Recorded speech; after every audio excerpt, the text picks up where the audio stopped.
Gracias, señor presidente. Bueno, ahora me toca seguir con los casos de esta causa y respecto a los casos identificados y sistematizados como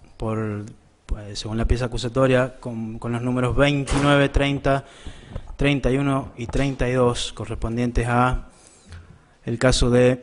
Viviano Manuel Quiroga, Carlos Roberto Jiménez, Marcelo Hermundo Garay y José Abel Soria Vegas, respectivamente.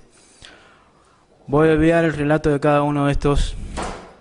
casos en lo que tiene que ver con la plataforma fáctica del material probatorio, inclusive considerado por el Ministerio Público,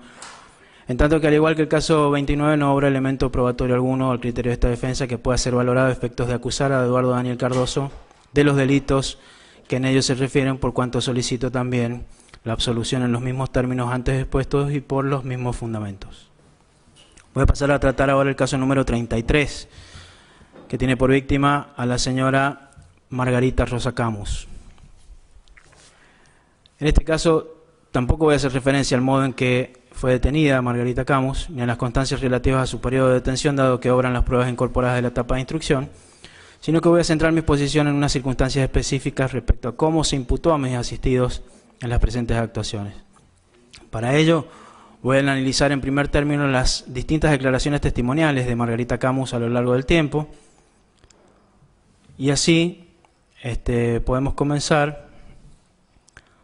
Contamos que esta exposición, de acuerdo a que contamos con una declaración indagatoria, en primer término, rendida en el año 77 ante el juez federal Mario Gerarduzzi, que está agregada a fojas 26-27 del expediente 4661 por presunta infracción a la ley 20840, incorporada a fojas 118-119 de los autos 49-42 y acumulados caratulados recurso de habeas corpus a favor de Camus Rosa Margarita. Declaró el 17 de marzo del 77, es decir, a los pocos meses de haber quedado detenida, y con la asistencia letrada,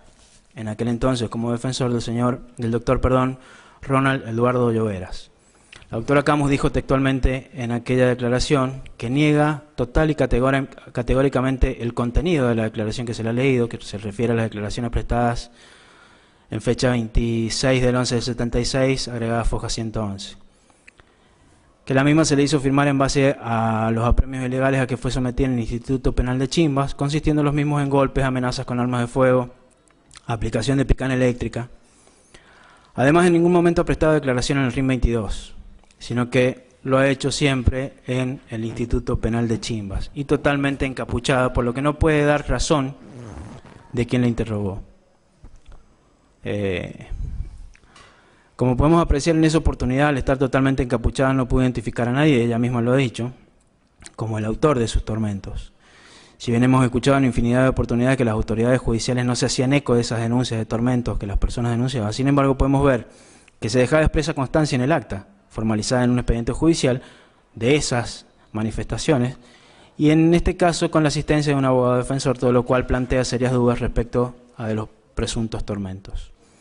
Vale aclarar que en toda la documentación correspondiente al expediente por infracción a la ley 20840 que se formalizó con motivo de su detención, no hay una sola mención de su abogado defensor, al menos referida a la identificación o descripción alguna, descripción física, de persona alguna como autor o partícipe de los hechos de los que fue víctima la doctora Camus.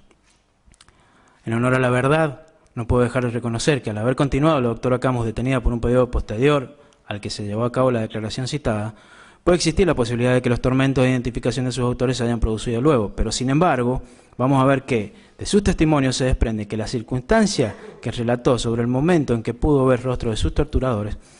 fue más cercano a su detención, con lo que nos ubica en el tiempo en que sucedió la identificación del rostro, y esto fue antes de declarar ante Gerarduzzi.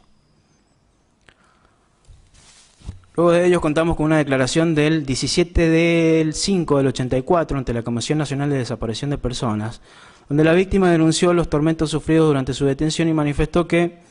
intervinieron 5 personas, de las cuales conoce el nombre de 2, adelantando que ninguno de estos son Odeltorque o Cardoso, pero adviértase que no obstante que esta declaración fue hecha en un gobierno constitucional y que asumo fue prestada de motu propio,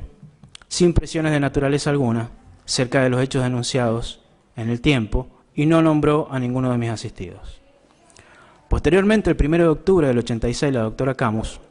en oportunidad de declarar ante el JIM en la provincia de Mendoza, juzgado de instrucción militar, sobre la denuncia formulada ante la CONADEP de la que referí recién, dijo textualmente: soy sometida a premios, se me despoja de mi ropa y soy atada con las muñecas atrás, y a partir de ese momento soy golpeada con los puños, cayéndome recibiendo puntapiés en el suelo. Posteriormente soy picaneada y me desmayo, por lo que traen un enfermero para que me atienda, al que luego reconocí en la enfermería del penal. Se apellidaba Vargas. Agregó luego, según sus palabras textuales, lo siguiente: no puedo reconocer a las personas que me amenazaron por cuanto eran las mismas que me torturaron, y encontrándome encapuchada, como dije anteriormente, por lo que no puedo reconocerlas. Luego de esto contamos con una declaración de la misma víctima formulada en fecha 24 de abril del 87, en el que la doctora Camus, prestando declaración testimonial ante la Justicia Federal a cargo del juez González Macías, manifestó textualmente lo que sigue: en los momentos en que soy torturada en el penal de Chimbas, aproximadamente por 4 o 5 personas, luego de ser picaneada me retiran la capucha, la venda se me había caído por los golpes. En esa oportunidad he llamado para que me asista el enfermero del penal, señor Vargas, al que pude ver, porque tenía la capucha levantada. En ese momento se encuentran las personas que me interrogaron y torturaron. Por lo tanto, el enfermero Vargas vio a estas personas. Analizado este tramo, surge claramente que a quien pudo ver Margarita Camus es a ese enfermero Vargas. Y al estar también quienes la torturaron en ese momento, su conclusión es que ese enfermero vio a esas personas. Y esto que afirmo, que parece confuso, se aclara cotejando con el resto de su testimonio. Así podemos agregar que surge de esta misma declaración, y que corrobora lo anterior, es que relatando el momento en que les dieron la orden de prepararse para un traslado, dijo: en esa oportunidad le pude ver la cara a una de las personas que me habían torturado en el momento en el que el capitán Melo tomaba mis datos personales. Se hizo presente una persona de quien, por la voz, reconocí como uno de los torturadores, de aproximadamente 1,75 m, delgado, morocho, con bigotes, vestido con uniforme de fajina, supongo un suboficial porque tenía barras en los brazos. Es decir, acababa de ver una persona a quien reconoció por la voz. No dijo que fuera el mismo rostro que había antes visto en momentos en que le subieron la capucha, como ha venido a sostener con el tiempo. Además, ese traslado, según consta en el acta de esa declaración, unos días después de la indagatoria que había rendido ante el juez Gerarduzzi, y ya fue mencionada anteriormente. Finalmente, al término de dicha testimonial aparece por primera vez una referencia al tan nombrado turro, cuando, habiendo dado algunos nombres de personas referidas por otros detenidos, hace referencia también a, según palabras textuales, a otra persona que no le conocían el nombre, lo apodaba la agente de Gendarmería Nacional Turro, porque era habitual en él esa palabra, tenía acento porteño por la forma de hablar. No obstante, existe otra declaración testimonial, más cercana en el tiempo, en la que la víctima reafirma lo que he referido respecto de que en el momento en que se le sacó la capucha y con la venda caída no vio a nadie más que al enfermero Vargas, y no identificó a nadie más que el enfermero Vargas. Por eso lo de Vargas fue quien las vio a estas personas, y no yo también vi a estas personas, de acuerdo a lo que se desprende de su testimonio. También consta que a las personas solo las reconoció por la voz, y esta declaración es la prestada el 21 de septiembre del 2006 en sede del Juzgado Federal, a cargo ya del doctor Rago Gallo, en la que casi al final, preguntado sobre si quiere agregar algo más, dijo que el grupo que interrogaba y torturaba en la época en que murió Carvajal era el mismo que la interrogó y torturó a ella. Y así, nombrando a 2 de los imputados, dijo haberlos reconocido por la voz, de haberlo escuchado en algunas circunstancias que relató, pero agregó respecto a uno de ellos que reconoció su voz como uno de los que la interrogaba en la sala de tortura, que de esta misma manera la discente identificó a un suboficial que tenía acento porteño y le decían el turro. En suma, hasta aquí podemos dar por acreditado de las propias declaraciones de Margarita Camus que se haya referido a 1, 2 o 3 personas distintas. Siempre les identificó por la voz, más no por haberlas visto en la sala de interrogatorios, con lo que queda claro que escuchó la voz de algunas personas y les vio la cara en alguna oportunidad posterior, asociando así esas caras a esas voces y estas con las que había escuchado en el interrogatorio. Dicho lo anterior, debemos pasar a una nueva declaración testimonial, pero esta vez no solo existen dudas respecto a las personas y a la forma en las que las reconoció o reconoció, sino también respecto de la legalidad, y es la declaración prestada por la doctora Camus en fecha 6 de junio del año 2007. ¿Y por qué digo esto? Veamos. En esa ampliación de declaración testimonial se le exhibió un álbum fotográfico y sin más trámite se le preguntó para que diga qué personas reconocen las fotos que se le exhiben reservadas en secretaría a fojas 14 y 15 de los autos 6204. Contesta y cito textual, que una vez observadas detenidamente las mismas, reconoce a las siguientes personas por haberlas visto en el penal de Chimba. La instrucción aclara que una vez reconocidas las fotos por la deponente, se constatan sus nombres, ya que los mismos surgen del reverso de las mismas, reconociendo a Gustavo Adolfo Lafuente como militar que dirigía el traslado desde el penal de Chimba en marzo del 77 hasta el aeropuerto de Las Chacritas. Luego en la misma respuesta a Carlos Luis Malato, y sigue en referencia a Malato, es quien fue al pabellón uniformado en oportunidad de hacerles una pericia caligráfica, acompañado del sargento Martel y de otra persona parecida a la de la foto identificada con el nombre de Alejandro Víctor Lazo, a la que le decían el turro. El turro en esta declaración, esa persona es la persona parecida a la de Lazo, no Lazo. Y me detengo acá a fin de poner en claro dos cuestiones que esta defensa considera fundamentales. La primera es que en esta declaración por primera vez Margarita Camus introduce la versión de que cuando le levantaron la capucha pudo ver a otras personas distintas del enfermero Vargas. Y la segunda es que en esta declaración se le exhibió un álbum fotográfico a fin de que marque personas que reconoce. Y esto es a lo que me referí cuando hablé de las dudas en cuanto a la legalidad. Es decir, si vamos a suponer que esto fue un reconocimiento fotográfico, debemos advertir que no se llevó a cabo de conformidad a las formalidades dispuestas por el artículo 271 del Código Procesal Penal de la Nación. Es por ello que resulta totalmente reprochable su valor probatorio, dado que no solo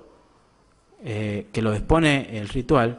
sino que tanto doctrina y jurisprudencia son contestes al respecto. En efecto, en este tipo de identificación como medio de prueba exige el cumplimiento de requisitos formales cuyo incumplimiento produce la nulidad del acto. Uno de ellos es que el reconociente, antes de acceder a que se le exhiba una foto, debe efectuar previamente la descripción de la persona que va a reconocer eventualmente. En nuestro caso, dicha descripción no fue realizada, no hay constancia de ello, razón por la cual, al no cumplirse con un recaudo formal exigido por ley y que tiene por objeto disminuir la posibilidad de error, asegurar su seriedad y eficacia, garantizar la seguridad, libertad y sinceridad de la identificación, ese acto de reconocimiento deviene inconducente ante la posibilidad de su ponderación. En este sentido, nuestra jurisprudencia ha dicho que la omisión de la descripción previa vuelve inoperante el acto de reconocimiento, según el Tribunal Supremo de Justicia de Córdoba, en el caso Andrés, BJC, tomo 18, página 312. Con lo expuesto, vemos cómo se ha afectado la legalidad al incorporarse una prueba obtenida al margen de las prescripciones de forma, por las razones que expuse y que a modo breve síntesis analizaré al momento de la evaluación final. Señor Presidente, excelentísimo tribunal, con el respeto que le tengo a la doctora Camus por ser una persona conocida del medio, además de jueza, pero sobre todo por su lugar de víctima, ya que como he venido sosteniendo a lo largo de toda mi exposición, y ahora reafirmo, jamás negué como defensor la existencia de los hechos, ni pienso hacerlo, eso nunca estuvo en mi mente, pero debo dejar claro que resultan groseras las contradicciones en las que se ha incurrido en este devenir de la historia de su calvario, como para pretender sostener una acusación fundada en un dato cierto que permita ir contra la inocencia de mis defendidos. Antes de seguir, debo reconocer que la declaración testimonial prestada por la víctima es un medio de prueba importante, que debe privilegiarse o que resulta necesario a la hora del esclarecimiento del hecho, sin duda, frente a otros modos particulares de ejecución de delito en los que deliberadamente se borran las huellas o rastros de la perpetración del mismo, conforme lo ha sostenido la jurisprudencia en muchas oportunidades, a la hora de la valoración de las mismas. Tampoco debe apartarse o negarse la subjetividad de la prueba testimonial cuando de su análisis resulta contradictoria en sí misma y contradictoria ante la interpretación y confrontación con otros medios probatorios legítimos incorporados al proceso. Tal como se desprende del material probatorio recolectado hasta aquí y que ha permitido que mis dos asistidos se encuentren detenidos, puesto que si se va a aceptar una valoración de estas características para la etapa de instrucción impregnada de ese estado de sospecha que autoriza tal proceder, en este momento, en este acto importantísimo del proceso, se debe juzgar con conciencia de aquello, puesto que este no es un proceso común, y por ello, este tipo de prueba, que a la vista no pase el matiz de la mera probabilidad, debe ser desechado, dando lugar, al menos, a la existencia de la duda. A lo expuesto, además debe agregársele que la señora Camus es hermana de quien escribiera el libro, que ha servido de base para que los testigos restantes vinieran a declarar y nombrar a diestra y siniestra. Que los hermanos Camus han dirigido el proceso de sus inicios, han sido los promotores de la construcción colectiva, esa de la que se ha hablado, de los hechos en San Juan, porque así ellos mismos lo han reconocido, que se puede ver en innumerables declaraciones testimoniales en instrucción la firma de una de las doctoras Camus, María Julia Gabriela Camus, y que precisamente las afirmaciones vertidas en la instrucción han sido negadas luego en esta etapa, en esta sala de audiencia, como ya lo referí en el momento de tratar el tema de las fuentes de conocimiento de identidades. Recordemos acá el caso de un testigo siriaco que era la persona que dijo a preguntas de la defensa oficial que no sabía leer y que no le habían leído lo que constaba en acta que se encuentra firmada por una de estas personas integrantes de la familia Camus. Por todo lo expuesto, atento a que no surge nada nuevo, nada que permita acreditar la participación en algún carácter de mis defendidos, incluso la prueba, no hay más que la prueba citada incluso por el Ministerio Público Fiscal, es que solicito de ambos la absolución en los hechos. Paso ahora a los casos 34 y 35, Eloy Rodolfo Camus y María Julia Gabriela Camus. En este punto, luego de un breve relato de la plataforma fáctica de los hechos que damnificaron a Eloy Rodolfo Camus y María Julia Gabriela Camus, sostiene el fiscal que de los mismos se pudieron reconstruir por los testimonios brindados por ellos en el anterior juicio oral el día 13 de diciembre del 2011, acta número 10, y el 15 de noviembre de 2011, acta número 5, como sí también con la declaración prestada por María Julia Camus, tía de los nombrados, en el marco de este plenario. A esto debo agregar que respecto de lo probado en cuanto a los hechos que presuntamente perjudicaron a los nombrados, no existe más que prueba testimonial de oídas, como la referida por Eloy Camus en cuanto a lo que le contaba Bonil respecto del Torquio, o lo que le dijo respecto de Cardoso y Olivera en el caso Erice. Que esa prueba no ha podido ser corroborada porque precisamente el testigo se encarga de hacer decir a personas que no podrían luego controvertirlo cuestiones referentes a la ocurrencia de casi todos los sucesos investigados en la provincia en estos juicios. Esa es la única prueba incriminante, señores jueces. De hecho, en la declaración testimonial rendida en este juicio por Camus, surge claramente que todo, absolutamente todo, a la par de estar contenido en su libro, que como ya dije fue publicado a poco tiempo de que se iniciara el juicio anterior, sirvió además de libreto a efectos de que quienes declararan tuvieran frescos los conocimientos de nombres y las referencias de dónde se los habría extraído. Por lo demás, excelentísimo tribunal, en el caso de la señora María Julia Camus no existe prueba alguna que vincule a mis asistidos con lo que dijo haber padecido, como tampoco por su hermano, el señor Camus. Todo lo que me autoriza a solicitar para ellos también la absolución por estos improbables hechos. Paso ahora a los casos 36, 37, 38 y 39 que corresponden a Hilda Delia Díaz,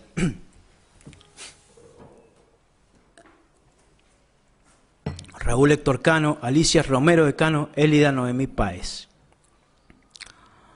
En tanto, a criterio de esta defensa, el Ministerio Público se ha limitado a citar la plataforma fáctica y la prueba de la que se establecen los momentos de sus detenciones, lugares, causas,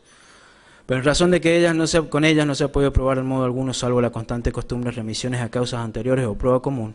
la que en el mejor de los casos solo obra como un mero indicio. Entiende esta defensa que no se ha logrado neutralizar en modo alguno el estado de inocencia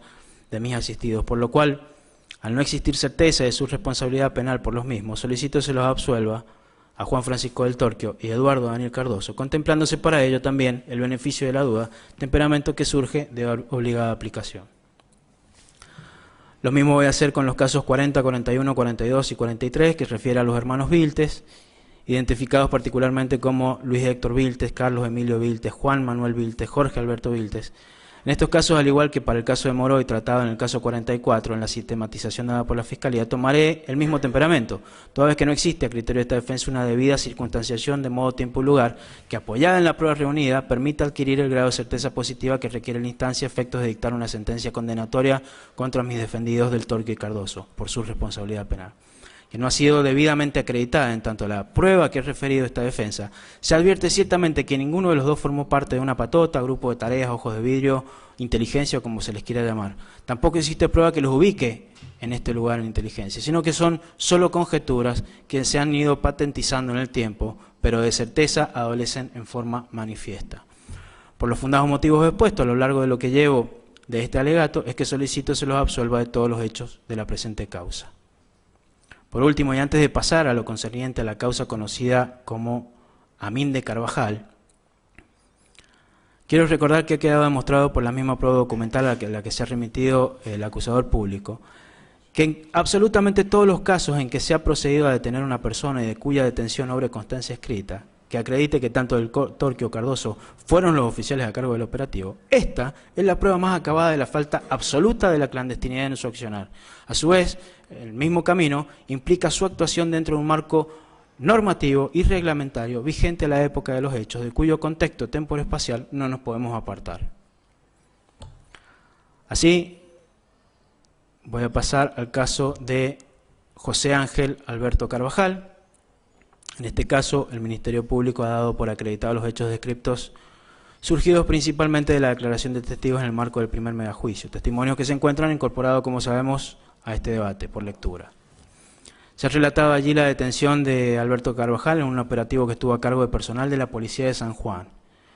que luego fue trasladado a la central de policía, donde fue vendado y conducido hasta el primer piso del edificio, donde funcionaba el departamento de 2, y seguidamente fue conducido al penal de Chimbas, donde también fue interrogado bajo la aplicación de torturas durante todos los días hasta que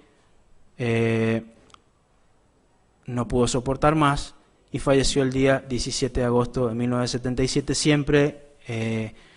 teniendo en cuenta lo expresado por la Fiscalía, ¿no? La causa ha sido investigada como homicidio en el entendimiento de que en el debate anterior habría sido acreditado con la certeza positiva requerida que esa calificación es la que habría quedado aprobada. Así, como lo refirió el colega de la defensa oficial, es preciso poner de manifiesto que la sentencia recaída en aquella causa aún no se encuentra firme, que se confunde la firmeza con ejecutoriedad y por ello no se encuentra acreditado con certeza que Alberto José Carvajal haya sido víctima de un homicidio. En ese sentido, habré de referirme, entre otras cosas, a la prueba que la Fiscalía ha considerado de importancia, y tal es la declaración testimonial prestada en juicio por el juicio anterior, por el doctor Alejandro Yesurón, agregada en el acta número 30, de fecha 12 de marzo del 2018, también en este juicio, quien explicó, según palabras del acusador, que, según el protocolo de autopsia, la muerte se ha producido por un paro cardiorrespiratorio por reflejo, que muere por compresión brusca y no por asfixia, que en los casos de ahorcamientos por caída lenta se produce la asfixia, la pérdida de la sensibilidad y conciencia, que en este caso el médico ha descrito un ahorcamiento brusco, que si ese era el único lugar para colgarse lo eligió por la consistencia y rigidez para sostener el cuerpo, y que no se puede precisar si la persona se dejó caer solo o fue colgado y dejado caer por un tercero, que se puede sospechar, pero no aseverar, que es más frecuente en los casos de muerte por compresión brusca, que se trate de casos de estrangulamiento, que el doctor Imhoff, al decir que fue una muerte por reflejo de compresión brusca y ahorcado pálido, significa que ha tenido muchas dudas sobre ese ahorcamiento porque no es de los que normalmente se ve, y agregó que personalmente cree que Imhoff expuso de esa manera para que sea investigada más profundamente la muerte, que estima que ha querido dejar un mensaje, pues no cree que lo haya hecho de casualidad. A lo expuesto debo poner de manifiesto algo que ha sido excluido del análisis de la causa por parte de la Fiscalía, y es que en la audiencia que obra en el acta número 30 del juicio anterior, al terminar esa audiencia, en la declaración del doctor Yesurón, este defensor le preguntó al doctor si concretamente se podía descartar la hipótesis del suicidio, y la respuesta de él fue un no. O sea, no se puede descartar la hipótesis del suicidio. Luego de ello, también es preciso destacar que Yesurón, en su declaración efectuada en el juicio anterior, expresando que Imhoff, al decir que se trató de una muerte por reflejo por compresión brusca y ahorcado pálido, y de ello pretender colegir que quiso exponer algo distinto, entonces Yesurón estaría en palabras vulgares haciendo hablar a los muertos. Por otra parte, no se puede dejar de valorar el informe histopatológico del doctor Azayas, donde señala que, en el caso de que la arteria remitida por el médico forense sea del sector del surco de ahorcamiento y teniendo en cuenta que no tiene ninguna alteración o lesión, no podría descartarse que el mecanismo de muerte haya sido por estrangulación, que teniendo en cuenta la altura de la reja y el piso, como asimismo la altura de la víctima, es posible el mecanismo de ahorcamiento, que son habituales en los mecanismos de ahorcamiento por asfixia las rotaciones del cuerpo, producidas por convulsiones, aunque en el caso de la muerte es instantánea y producida por un golpe con la suficiente intensidad para producir el reflejo que ocasiona la muerte. En el caso es dable mencionar que el comandante de Gendarmería, ante la instrucción, al haber reconocido que habría ordenado un peritaje de este suceso y que el perito le confirmó que fue un suicidio. A lo que viene dicho, hay que agregarle las declaraciones en el juicio anterior por parte de las personas que obraban como celadores, entre las cuales un señor Araya dijo que una persona puede haberse suicidado desde la banderola. Y a lo dicho por Araya debemos agregar lo ocurrido en la inspección llevada a cabo por el presente juicio, donde vuestras excelencias habrán podido observar que la banderola de la que habló Araya se encuentra a una altura y distancias que permiten colegir que una persona pueda subirse a la punta de la cama a efectos de atar una cuerda sobre y con ello dejarse caer. Expuesto sucintamente lo que puede colegirse válidamente de la prueba reunida, debo decir que no se ha acreditado la participación, no obstante, de mis asistidos en el hecho investigado. Es de advertir que de todos los testigos que de algún modo tuvieron cierta participación en el hallazgo del cuerpo, se refirió a haber reconocido o identificado alguna seña de tortura, alguna herida que no fueran las propias de un cuerpo que había permanecido un tiempo suspendido, en este caso de la manga de un pullover. Por lo hasta aquí expuesto, a pesar del esfuerzo del acusador público demostrado en querer probar un hecho por otro, y en razón de que si así se entendiera por parte del tribunal, es decir, si aún a pesar de estas dudas planteadas, del propio testimonio del doctor, de quien obró como legista, aún a pesar de esto, se decidiera por entender que hubo un homicidio que lo tuvo por víctima el señor José Ángel Alberto Carvajal, no obstante, no contamos con absolutamente ningún elemento probatorio que acredite de alguna manera la presencia de mis asistidos en el penal, primero que nada, ni mucho menos en los momentos en que fuera encontrado sin vida el señor Carvajal. Por ello, requiero nuevamente que ambos, al menos por este hecho, también sean absueltos. El mismo temperamento y los mismos fundamentos antes expuestos tomaré respecto de los hechos contenidos en la pieza acusatoria que contesto, que refieren a los casos 46, correspondiente a Roberto Orlando Montero, 47, Ana María García de Montero, 48, Zulma Beatriz Carmona, 49, Silvia Marina Pont, 50, Miguel Ángel Neira. Casos de los que, en honor a la brevedad, me abstengo de tratar por la coincidencia necesaria de la carencia e ineficacia probatoria del material arrimado. Caso 51, Mario Oscar Lingua. A diferencia de los 4 casos anteriores, en el presente el Ministerio Público Fiscal al menos ha citado una declaración testimonial de Lingua prestada en épocas pasadas, pero no en el presente debate, donde concretamente expuso el acusador. En relación con la identidad de los hombres encargados de los interrogatorios, dijo que circulaba un nombre compuesto por 2 apellidos, Malato y Olivera. Y esto se refirió como Malavera, a lo que se agregaban también De Marchi y Cardoso. En forma previa a su liberación, mantuvo una conversación dentro del penal con el imputado Olivera. Luego de ello, el señor fiscal ha tenido por acreditado, con el resto del material probatorio que habría citado, la detención y tormentos que habría sufrido Lingua, considerándolo, por ende, víctima de delitos de lesa humanidad. En consecuencia, pidiendo pena para mis asistidos. De todo lo cual debo decir que la prueba citada por el Ministerio Público en modo alguno acredita la responsabilidad penal de Del Torquio y o Cardoso, puesto que la sola manifestación de un nombre sin otra constancia no puede pasar más que por un indicio, en este caso un flaco indicio, puesto que, tal como ha ocurrido en otras oportunidades, los testigos al menos cuando aportaban un nombre, una identidad, tuvieron la precaución de pretender acreditar o darle seriedad a ese dicho refiriendo a alguna fuente de conocimiento. Acá no. Lingua solo dijo eso, lo que dijo, y en apariencia esto bastaría para que se tenga por probada una o varias conductas ilícitas y la responsabilidad penal por ellas. Como queda claro, esta imputación luce al menos absurda y no prueba en nada que Cardoso o Del Torquio hayan formado parte de ese aparato represivo, según palabras del fiscal, de modo tal que también solicito la absolución de los mismos por este hecho. Paso ahora a tratar el caso número 52 de Víctor Eduardo Carvajal. Este señor fue detenido en 3 oportunidades, aunque la primera tuvo lugar en el mes de agosto del 75 y duró solo 2 días, y, como sabemos, no constituye el objeto de este juicio según las propias palabras del Ministerio Público.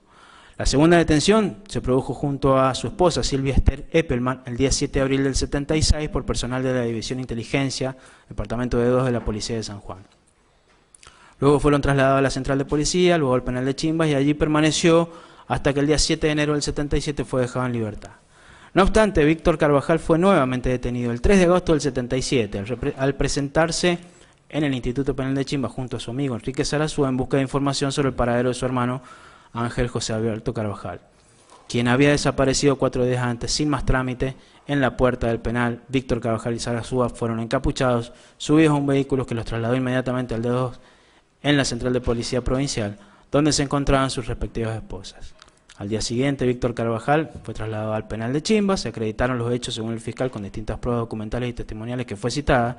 y posterior a ello se procedió a la calificación legal en la pieza acusatoria, a acusar formalmente por los mismos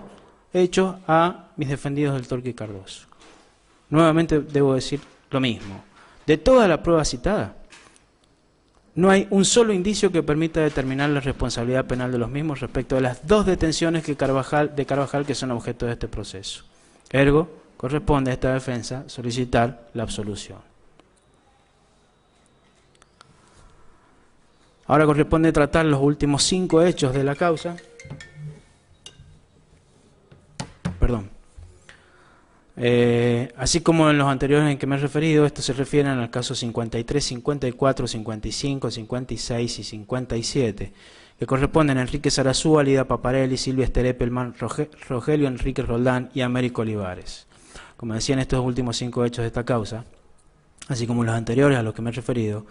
el Ministerio Público Fiscal en el mejor de los casos ha logrado probar la existencia de estos hechos, las detenciones, los lugares de detención, las personas que permanecieron detenidas con los nombrados, luego de lo cual ha pasado directamente a la calificación legal y a acusar formalmente a mis asistidos. De modo tal, y porque la prueba lograda lícitamente así lo dice, no ha probado, aunque más no fuera, el modo indiciario que Del Torque y Cardoso hayan sido los autores ni inmediatos ni materiales de los hechos, puesto que no existe un solo elemento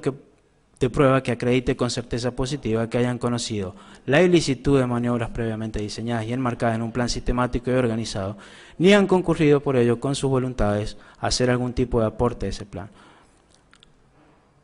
Pero que si aún así se pensara lo contrario, de la pieza acusatoria no se desprende que este tipo de circunstancias. Por todo ello, es que solicito se declare la absolución de Juan Francisco Del Torque y de Eduardo Daniel Cardoso de la presente causa. En este punto corresponde tratar los hechos y la prueba de la causa Ripoll. Excelentísimo Tribunal, tal y como he venido exponiendo en razón de la exposición hecha en cuanto a la plataforma fáctica de la que ha dado cuenta el Ministerio Público en sus alegatos, me voy a limitar en la presente causa a cuestiones básicas referidas a la acusación específicamente de mis asistidos, en cuyo caso y cuando corresponda será una breve mención en todo caso respecto a esos hechos que, como ya he venido diciendo, no se discuten en cuanto a su existencia, sino que habrán de discutirse en cuanto a la imputación que de ellos se ha hecho, todo en función de la prueba rendida. Así tenemos, el primero de los hechos, es el que corresponde al señor Juan Bautista Ripoll, surge de su declaración testimonial prestada en fecha 11 del 12 del 2017 en el marco de este juicio, como así también del testimonio prestado en etapa de instrucción el día 25 de marzo del 76. Ripoll fue detenido junto a su hermano Antonio, Juan Bautista, o sea, fue detenido junto a su hermano Antonio, por personal del Ejército en su lugar de trabajo, donde ocupaba el cargo de secretario general del sindicato AOMA. Cumplía funciones de tesorero, seguidamente fue trasladado al domicilio del secretario general del gremio, antes mencionado, Miguel Ángel Miranda, quien no estaba presente. Sin embargo, se encontraba presente su esposa, que le dijo que a cargo del operativo estaba el capitán Melo, ya que escuchó cómo lo nombraban otros militares. Luego estos fueron trasladados a la legislatura, donde permanecieron por unas horas para ser luego trasladados al penal de Chimbas. Tal y cual como lo dijo el Ministerio Público, es importante destacar lo referido por Ripoll, que al día siguiente de haber sido liberado, volvió al penal buscando sus pertenencias, y en ese momento vio una persona a la que pudo reconocer por su voz como uno de los interrogadores. Pues bien, esa persona que dijo haber reconocido no es ni Cardoso ni Del Torque, tal como quedaba acreditado. Luego de la cita que referencia el Ministerio Público respecto a la prueba que acredita la detención de Juan Bautista Ripoll, los lugares de detención, los tormentos que dijo haber sufrido y el momento de su liberación, todo lo concerniente a la acusación de mis asistidos es pura conjetura, sin base probatoria que acredite en el grado de certeza requerido que los mismos puedan ser acusados y mucho menos penados por estos hechos.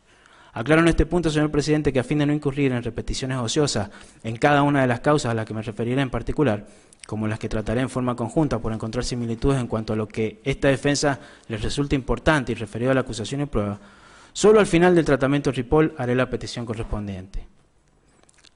En ese camino debo tratar sucintamente lo ocurrido con el hermano de Juan Bautista, el señor Antonio Ripoll, que obra en esta causa como el caso número 2. Así también, conforme lo expuso la acusación, Antonio Ripoll fue detenido por personal militar con posterioridad al día 24 de marzo del 76 sin poder recordar la fecha exacta. En esa oportunidad de ser detenido se encontraba en el gremio de AOMA, donde su hermano trabajaba como dirigente y él cumplía funciones como cadete. Sobre la prueba citada, nada surge nuevamente que permita entender que tanto Cardoso como Del Torque fueran sus captores o quienes lo mantuvieron detenido y o le hubieran aplicado tormentos, a raíz de lo cual no ha sido probada su autoría y o coautoría. No hablemos ya de certeza, puesto que tampoco existe en la acusación. El tercero de los casos corresponde al señor Eduardo II Rodríguez, Este señor rindió declaración en el Juzgado Federal número 2 el día 13 del 8 del 2009, fojas 39-40, que fue incorporada luego por lectura atento al fallecimiento del nombrado. De la declaración citada se desprende, según las palabras del fiscal, sin certeza respecto del día y la hora que habría ocurrido, que fue detenido en el mes de octubre del 76 en su domicilio, oportunidad en la que se encontraba almorzando junto a toda su familia. También se sostuvo que fue detenido por la policía, aduciendo que eran 3 policías vestidos de civil, lo llamaron y le dijeron: Rodríguez nos tiene que acompañar, fojas 39. Inmediatamente lo trasladaron a la central de policía, donde permaneció 3 días. Allí fue interrogado, pero no lo golpearon. Desde la central de policía lo llevaron al penal de Chimbas, en donde estuvo aproximadamente 4 o 5 meses hasta que lo trasladaron a la unidad número 9 de La Plata, según consta fojas 39 vueltas. Se le inició causa conforme a los autos 4.719 caratulados contra Rodríguez Eduardo II por presuntas actividades subversivas, Ley Nacional número 2840, en la que destacó: no obra ninguna actuación por parte de mis defendidos, no hay prueba que con esta causa los vincule, y que, como surge de la cita fiscal, tampoco intervinieron estos como autoridad preventora ni en la detención. Por lo que vemos, la tesis acusatoria resulta en todo caso antojadiza y no aprobada. Caso número 4, Josefa Gladys Álvarez. Los hechos descritos en la exposición fiscal refieren a la declaración prestada por la víctima ante este tribunal oral en fecha 5 de febrero del 2018, como así también de su testimonio brindado ante el juez federal, obrante fojas 48-49. De esto surge que Álvarez fue detenida por personal del Ejército el día 29 del 76, mientras se encontraba en su domicilio.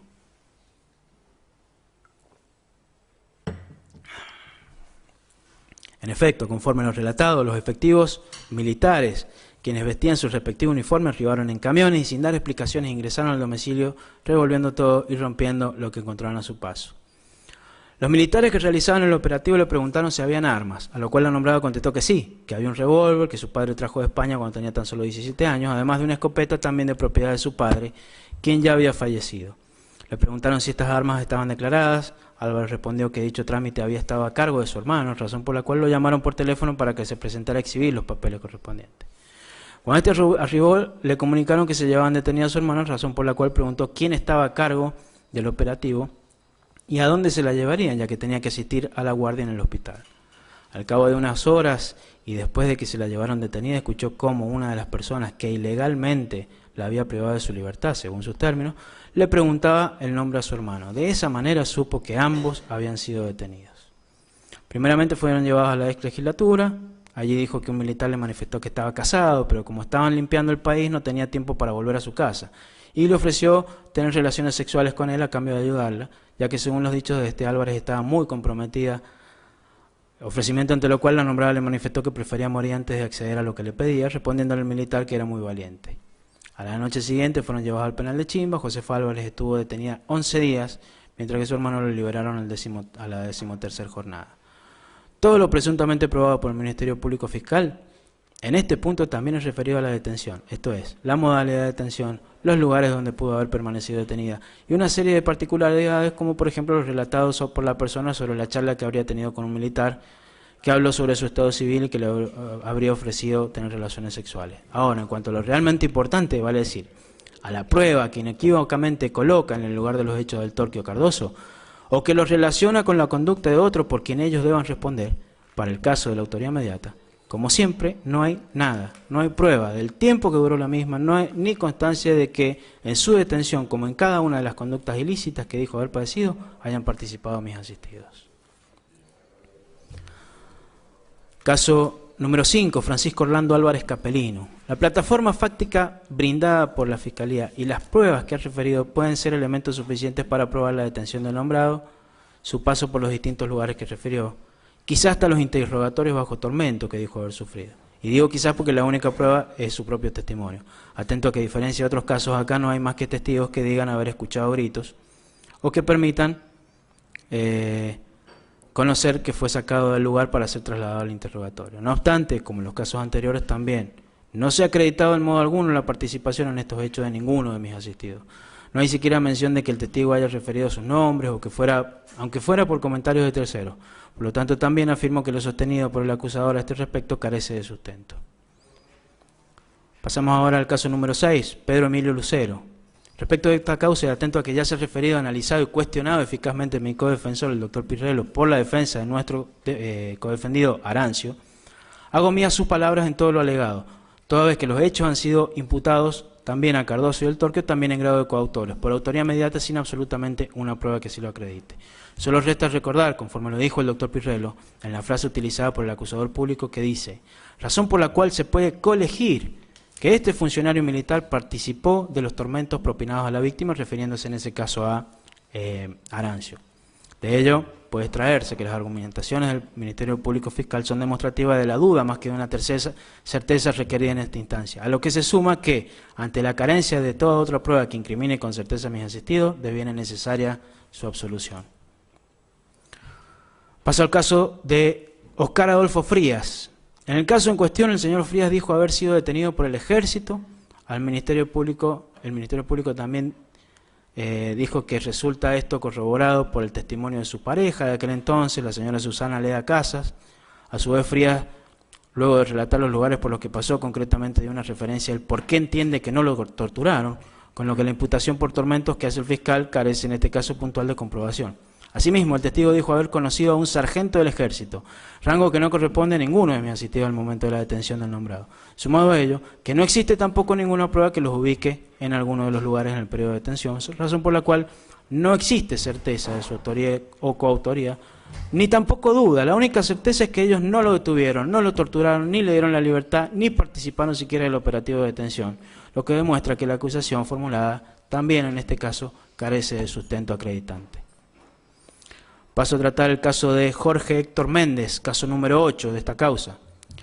Respecto de los hechos de los que fue víctima, conforme a la pieza fiscal de acusación, en la que se relató ampliamente los lugares, fechas y otras particularidades, también surge que el nombrado había hecho en el año 73 la conscripción, a raíz de lo cual pudo identificar la voz de Malato.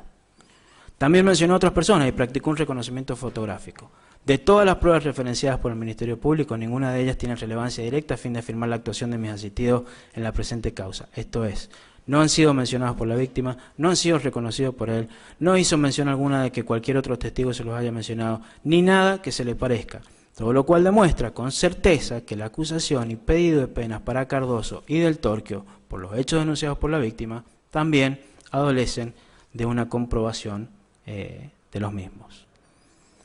Pasamos al caso ahora de número 9, el caso de Gastón de Gens. Tal y como lo expresó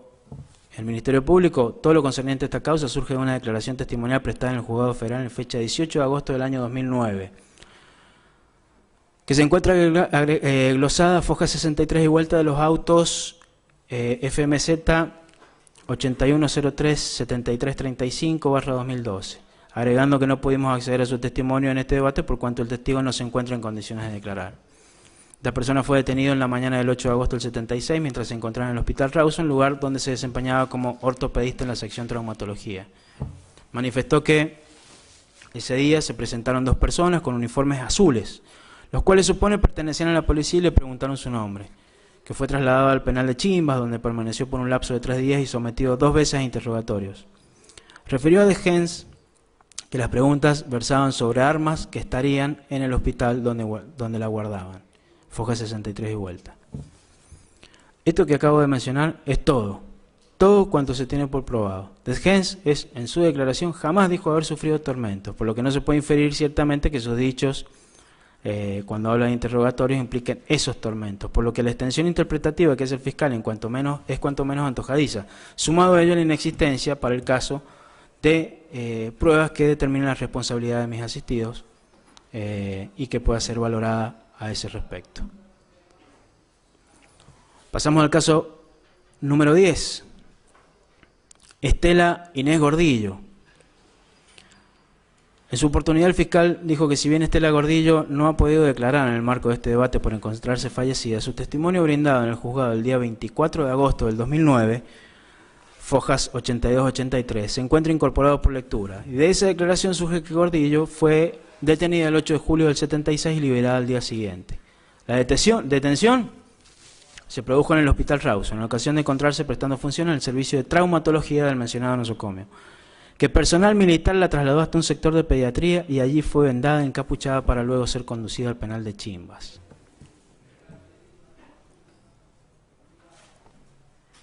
Manifestó Gordillo que la noche que permaneció allí fue interrogada en 3 oportunidades. Para tal fin le colocaban algodones en los oídos, en los ojos, una capucha blanca y otra verde. Y en esas condiciones los conscriptos la condujeron hasta el lugar de interrogatorio. Seguidamente le hicieron subir por unas escaleras tipo caracol hasta una habitación u oficina donde fue interrogada sobre su filiación política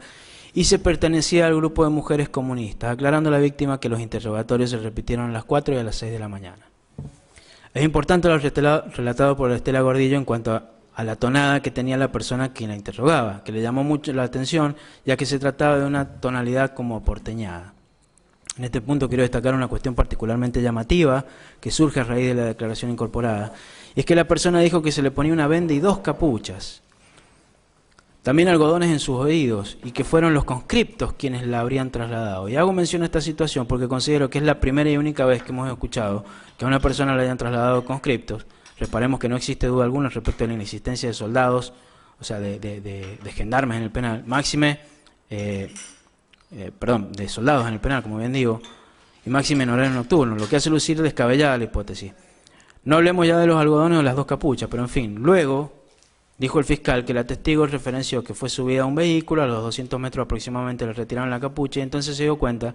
de que iba en un jeep del ejército, con personal militar quienes la llevaron a su domicilio. De todo lo relatado y atento a que no hay prueba que acredite con certeza estas manifestaciones, sumado a que no hay, como en todos estos casos, constancia seria de que mis asistidos hayan estado presentes en alguno de los momentos de ese iter criminis, en consecuencia no hay elemento probatorio que permita mantener la acusación y el consecuente pedido de pena en este particular caso. Y es también de destacar que si bien dijo haber viajado en un jeep del ejército luego de que le quitaran la capucha, al momento de su liberación, tampoco hay un reconocimiento de persona alguna de esta fuerza que haya brindado la testigo, si tenemos en cuenta que ese quitarle la capucha implicaría necesariamente que ella pudiera ver a la cara a las personas que la llevaban en este caso para dejarla donde la dejaron. Respecto a los casos 11 y 12, correspondientes a Bota, María Isabel y Castro Juana Elba, en las presentes causas que presentan la similitud de que las detenciones duraron poco tiempo, asimismo, no se puede verificar de ellas ninguna medida probatoria que autorice la hipótesis acusatoria, mucho menos el pedido de pena. No obstante lo dicho, antes del breve análisis de los hechos que siguen, debo referirme que tanto en el caso de Gastón de Gens, Estela Inés Gordillo, María Isabel Bota y Juana Elba Castro, el Ministerio Público Fiscal no ha acusado formalmente a Eduardo Daniel Cardoso, y esto entiendo que tiene que ver con un error por cuanto ha sido sí pedida pena formalmente por los mismos. Como decía, lo que resulta particularmente ostensible en estos casos, como en los que se han tratado anteriormente, es la falta de certeza a raíz de que no encontramos o no tenemos la posibilidad siquiera de analizar algunos de los elementos probatorios que le han permitido seguir el camino a la acusación. Por lo tanto, también se hace preciso el temperamento de la absolución, en estos casos, de Juan Francisco del Torquio y Eduardo Daniel Cardoso. Ahora bien, respecto de los hechos contenidos en la pieza acusatoria que están referidos a Florencio Quilpatay, José y Julio Naumchik, Arnaez Carlos Dimas, Donoso Pascual, Picón Armando Enrique, Vila José Antonio, Peralta Néstor Henry, González Juan Carlos, Levin Mario Héctor y Zafe Miguel Antonio, esta defensa encuentra similitud y coincidencias en cuanto a que conforme al plexo probatorio tampoco hay dudas de sus detenciones, de los lugares de detención, de que participaron muchas veces la policía de la provincia, la policía federal, de que permanecieron en muchos casos y estuvieron a disposición del Poder Ejecutivo Nacional, lo que demarca en cierto modo la legalidad de la detención, puesto que se habrían perfeccionado dentro del marco de un estado de sitio con la consecuente supresión de garantías, suspensión de garantías, perdón. Por ello la prueba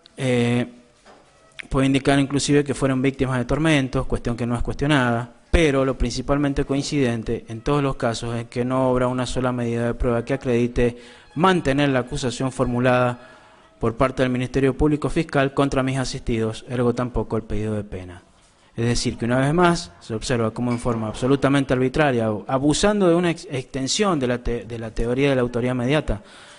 se ha obviado hacer una circunstanciación de los hechos y de cómo la prueba es absolutamente indiscutible a efecto de otorgar la certeza en cuanto a esa acusación. Por cuanto, como lo vengo haciendo, solicito una vez más la absolución por estos hechos nombrados de mis asistidos Cardoso y El Torquio, toda vez que no se ha probado en modo alguno que deban responder por ellos penalmente.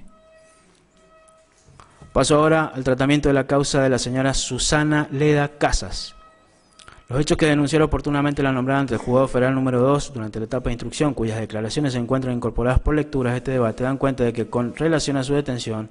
ella manifestó que durante la mañana de noviembre del 76, una mañana de noviembre del 76, se encontraba haciendo compras en un negocio de la provincia llamado Emporio Económico, sito en calle General Hacha, cuando un hombre vestido de civil se le acercó y la llamó por su nombre, por un nombre distinto al suyo. Por este motivo, perdón, señor presidente, ¿te acordás?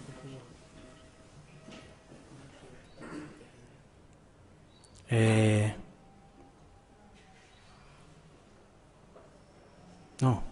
perdón, señor presidente, he tenido un pequeño inconveniente que con la computadora donde están expresados los alegatos. En breve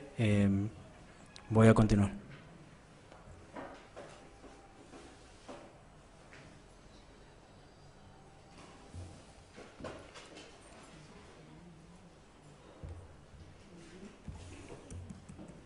Doctor, Sí. te voy aclarando que para que vean su computadora, además, está quedando aproximadamente 1 hora y media. Sí, estimo, señor presidente, que voy a llegar con ese tiempo, quizá un poquito más.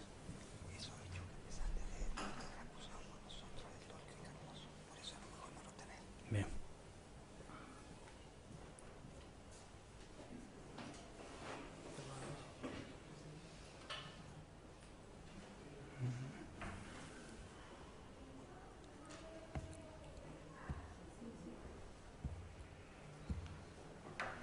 Acá está, señor presidente. Puedo continuar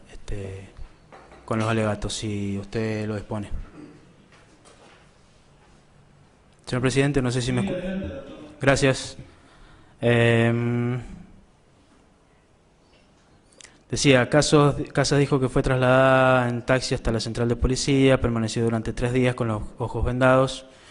y cree que fue llevada a un sótano donde fue interrogada. Durante el interrogatorio le aplicaron picana eléctrica, la golpearon e incluso fue manoseada.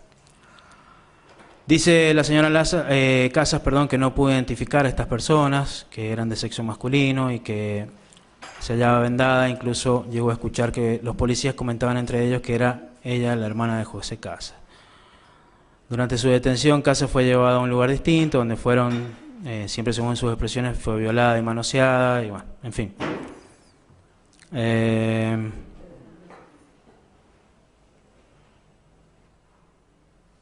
A continuación, la señora Casas procedió en sede de instrucción a un reconocimiento fotográfico donde identificó a la persona que había descrito en su declaración anterior. Indicó que entre las fotografías exhibidas hay una persona que podía ser la que había visto al momento de su detención. Esta fotografía correspondía a Daniel Santaella. Entre las diferencias que podía destacar, manifestó que el sujeto de la foto vestía uniforme, tenía un poco más de edad. Luego de ello identificó a otra persona, pero que, como digo, nada tiene que ver con ni con miembro del ejército, miembro alguno perteneciente al ejército o a otra fuerza distinta a la antes mencionada. En el mismo orden de ideas y conforme surge de la declaración de Blas Gerardo Zapata, que es otro de los hechos que tiene esta causa, declaró en el 2009 ante el Juzgado Federal número 2 de San Juan, obrante a foja 78-79, tenía 54 años, era secretario del CGT, administrador del barrio de la CGT, y dijo que el operativo que procedió a su detención se produjo a media tarde cuando llegó a su domicilio, un grupo de personas vestidas de civil bajo las órdenes del comisario Guevara, quien se encontraría fallecido. Desde sus inicios podemos adquirir certeza de que ninguno de mis defendidos fue quien lo detuvo. porque también está suficientemente probado que ambos, en los momentos de proceder a llevar a cabo un operativo en el marco de la Ley 2840, siempre lo hicieron de uniforme en estricto cumplimiento de una orden de un superior en un acto de servicio.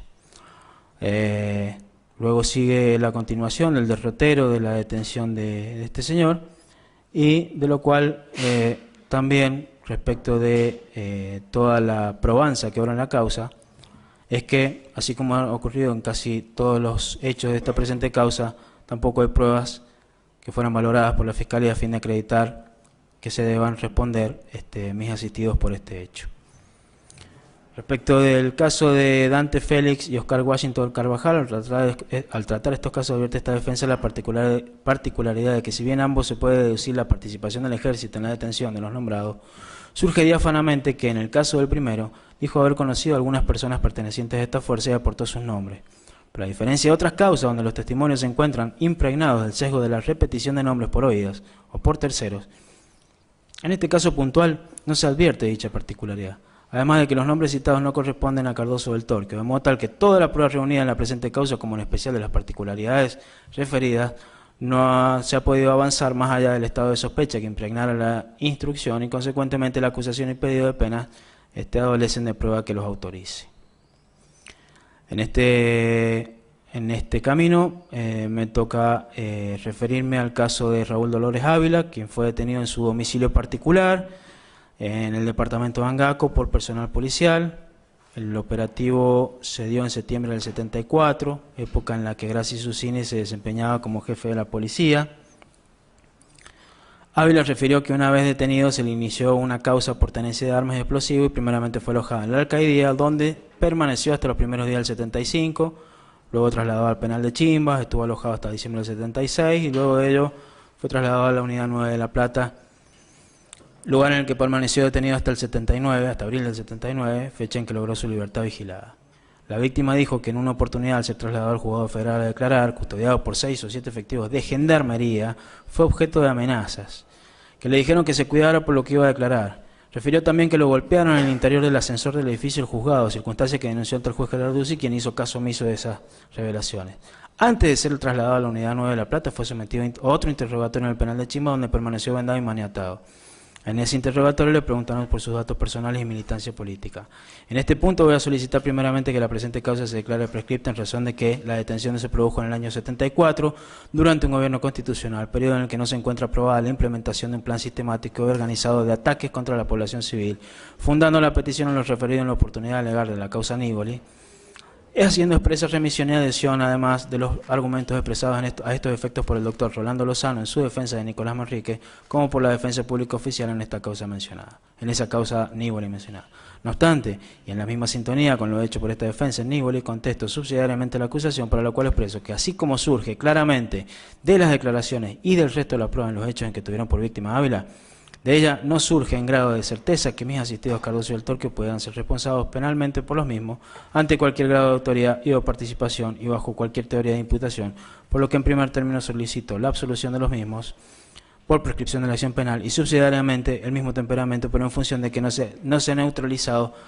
el estado de sospecha que ha autorizado la investigación de la causa. Respecto a los casos de Antonino D'Amico, Vargas Humberto y Gómez Vieira Jesús, previo a referirme al porqué del tratamiento en conjunto de estas tres causas, debo mencionar algunas particularidades advertidas en primer lugar por D'Amico en la oportunidad de rendir declaración testimonial en el presente juicio. Antonino D'Amico dijo acá en juicio que estando detenido en el penal lo llevaron en un camión a declarar al ejército, que nunca fue víctima de tormentos, que todo fue muy normal, que llegó al regimiento, lo bajaron, fue a una sala donde una voz le dijo: mira, D'Amico, te vamos a sacar fotografía y te vamos a tomar declaración. Que le sacaron fotos sin afeitar, sin bañarse, falta de higiene, y ahí fue la primera vez que le sacaron la venda. Le desataron la mano y la gente le tomó la foto, estaban encapuchados, no se les podía ver el rostro. Además dijo que se le ocurrió la idea de hablar con el juez Galarduzzi, que le contó que él estaba perseguido, que el juez le dijo: no aceptes más defensa y te pido que sigas sin actividad gremial. Además de ello, también le dijo Galarduzzi que 2 veces él se negó a dar la orden de allanamiento a Graci Susini para allanar su casa, que luego debió aceptar. que no recuerda los nombres de las personas que interrogaban, que nunca supieron quiénes eran, porque estaban todos vendados. Dijo también que los detenidos que defendió los pudo ver, que fue autorizado por el ejército a ingresar al penal, que estos estaban detenidos desde la época de la mujer de Perón, que le comentaron que habían sido torturados, pero que no los vio en esas condiciones. Dijo que no recuerda la identidad del delegado de la Policía Federal, que fue del 73 al 74, que después lo cambiaron, y que fue él quien le dijo que lo perseguían los peronistas, los terroristas y las 3A, no el ejército. También que pudo determinar que vivían amenazados por las 62 organizaciones peronistas, que por supuesto que esas amenazas que les había dicho el delegado de la Federal tenían entidad, que de hecho él avisó a la embajada.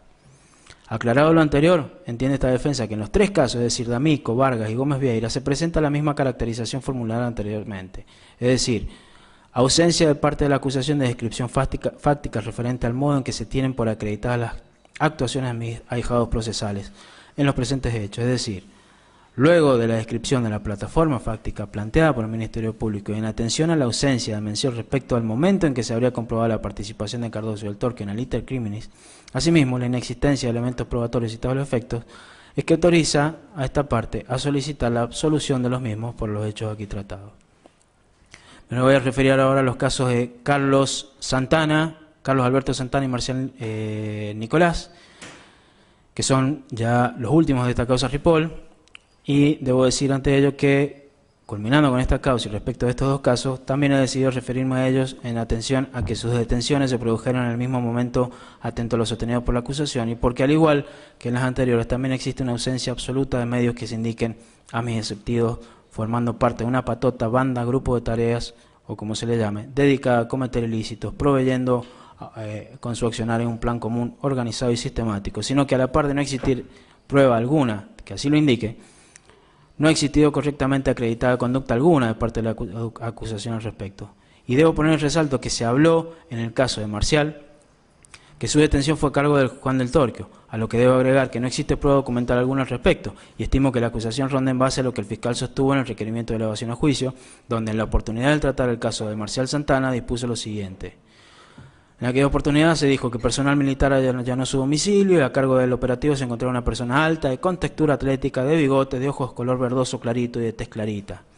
Tiempo después supo que se trataba del Torquio, por comentarios con otros detenidos y decían que era el ojito de vidrio, por sus ojos característicos y distintivos. Además comentaron que había participado en varios procedimientos en los que se detenían a personas. Salvo esta mención, no obra en la causa otro elemento que pueda valorarse a fin de reafirmar lo dicho por Santana, puesto que no se ha corroborado esa descripción física. Tampoco dijo ni Santana ni el fiscal qué personas pudieron llegar a aportarle esos datos a Santana.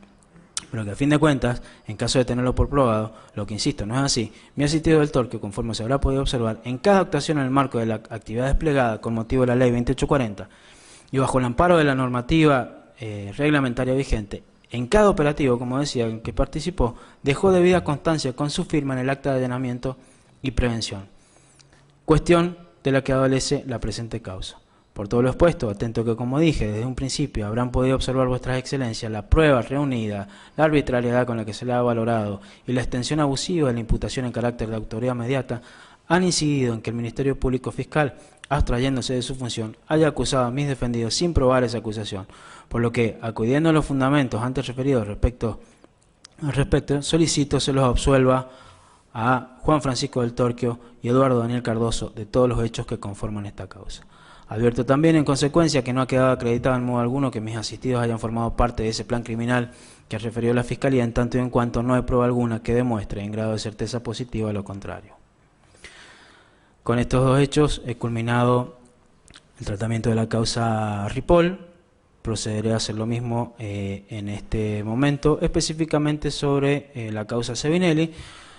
En esta causa Sevinelli no voy a hacer mención respecto a la plataforma fáctica brindada por la acusación, porque entiendo que tanto por parte del Ministerio Público Fiscal como por parte de la Defensa Pública Oficial ha sido ya debidamente referenciado, ante lo cual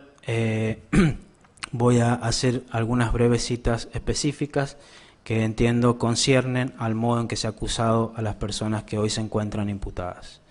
Así puedo referirme a una declaración de Héctor Sevinelli. Héctor Sevinelli, al comenzar la audiencia por primera vez al comenzar la audiencia en este juicio, Tengamos en cuenta que la acusación surge de sus declaraciones en el juicio anterior y en la cual se procedió a un reconocimiento fotográfico que ya ha sido ampliamente cuestionado y tachado de nulidad por esta defensa en cuanto a que no se han cumplido los recaudos formales para esa finalidad. Pero no obstante, lo importante de todo esto es que, como digo, la acusación proviene de las actas remitidas por la Fiscalía en aquel entonces. No obstante, en este juicio,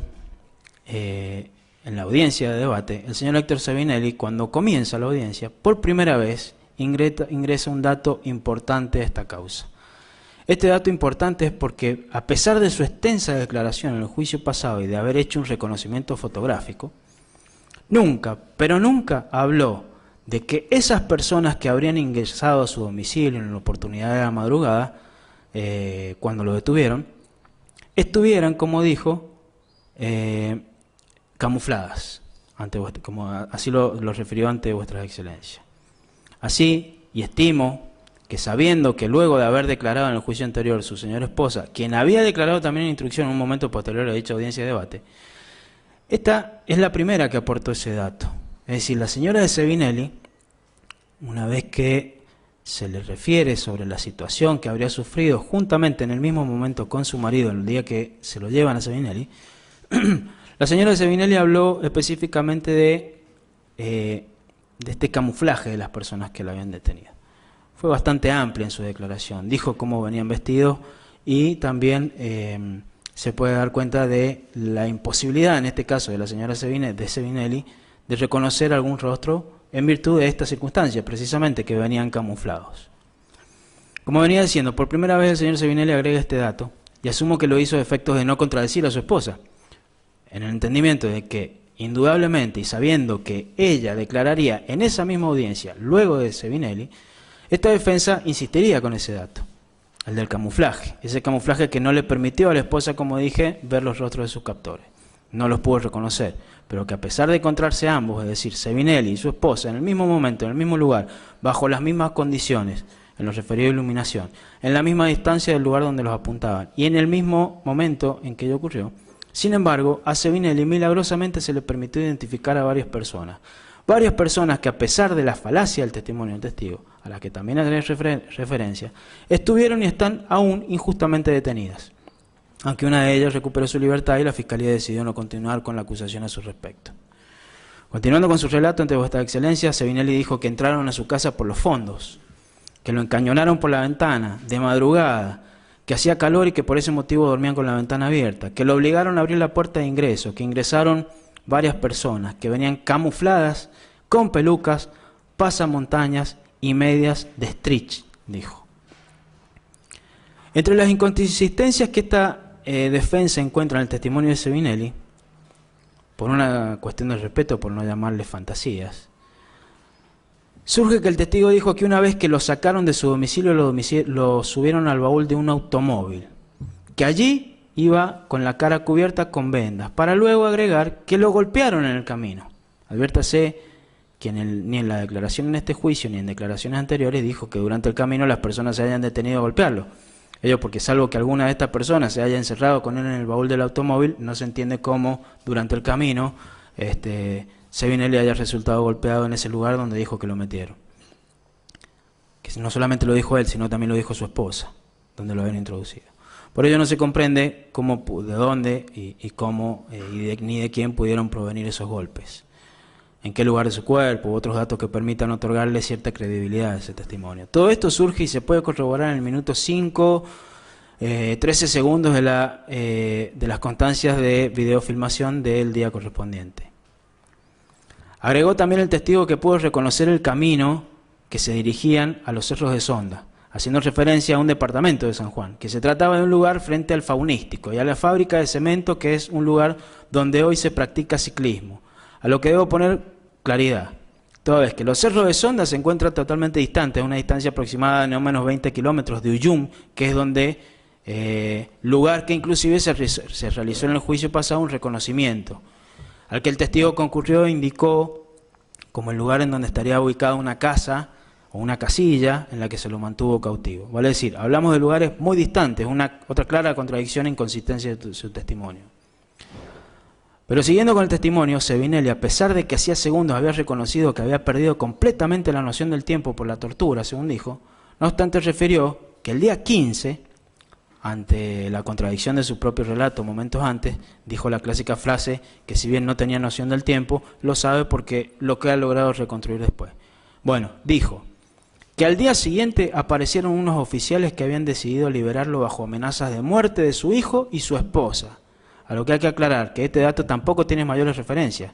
No estableció el testigo qué oficiales eran, si lo sabía porque se habrían presentado con el dicente, si los habría reconocido por alguna particularidad. Lo que no me cabe duda es que era una intentona más por aparentar credibilidad en su testimonio. Y, como segunda intención, mantener la acusación de quienes ya había marcado, no reconocido, sino marcado, en un álbum fotográfico que le fuera exhibido de modo absolutamente irregular en el irregular juicio anterior. Luego de ello, el testigo, y ante preguntas del presidente de este tribunal sobre el espacio físico donde habría permanecido detenido, dijo que era un lugar de difícil acceso y reconocimiento. Habló de quebradas, volvió a hablar de sonda, para luego referir que era un lugar cercano al polígono de tiro del regimiento, todo lo cual refrenda lo dicho anteriormente, es decir, la inconsistencia del testimonio en este punto, atento que el regimiento jamás tuvo un polígono de tiro en el departamento Sonda, y que ni siquiera existe referencia cierta de que el lugar en el que se llevó a cabo la inspección judicial en el juicio anterior, donde el testigo afirmara haber permanecido detenido, existiera tal polígono de tiro. Advierto que el lugar para la ubicación de este tribunal, que es donde se practicó en el año 2012 la inspección, está ubicado frente al predio del regimiento y gendarmería, en forma paralela a la calle de ingreso al regimiento, distante varios cientos de metros del mismo, luego de traspasar el barrio de oficiales. Asimismo, en el comienzo del relato, cuando hace referencia al lugar donde lo llevaron, al que refiere como una construcción precaria de palos y chapas de zinc, el testigo dijo claramente que lo ataron de pies y manos, con las manos hacia atrás sobre una mesa de chapa, para luego, ante la imposibilidad de responder ciertamente a la pregunta del señor presidente del tribunal sobre el lugar físico de detención, dijo que siempre estuvo atado a un elástico de cama sin colchón, agregando que no le hacía falta porque no se podía mantener en pie para poder dormir. Comentario que por lo absurdo no merece mayor análisis.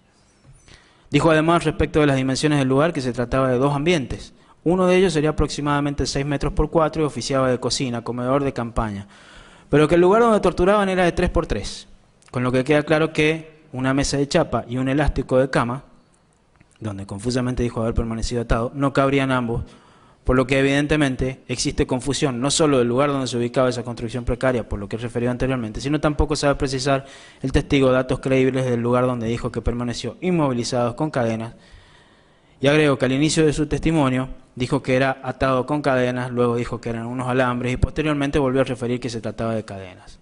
Ahora, en lo realmente importante a criterio de esta defensa, cuando el testigo comienza a nombrar a las personas que estaban encargadas de custodiarlo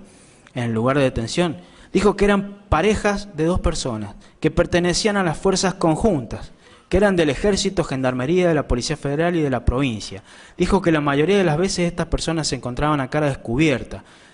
que no sabe si lo hacían por impunidad o porque confiaban en la venda que el testigo tenía puesta. Que una vez una persona le hizo cocinar y que era una persona muy robusta, morocha, de unos 100 kilos de peso, que estaba en cuero porque ese día hacía calor. Aclaro acá, señor presidente, que de esa descripción que ha dado el señor Sevinelli, física no se condice con ninguna de las descripciones físicas o la apariencia física, y mucho menos en aquel entonces, tanto de Cardoso, del Torquio o del mismo propio Juan Alberto Vallay. No obstante ello, dijo este señor que esta persona tenía algunos agujeros de bala en el cuerpo que mostraba como cucardas de su importancia como miembro de una fuerza represiva.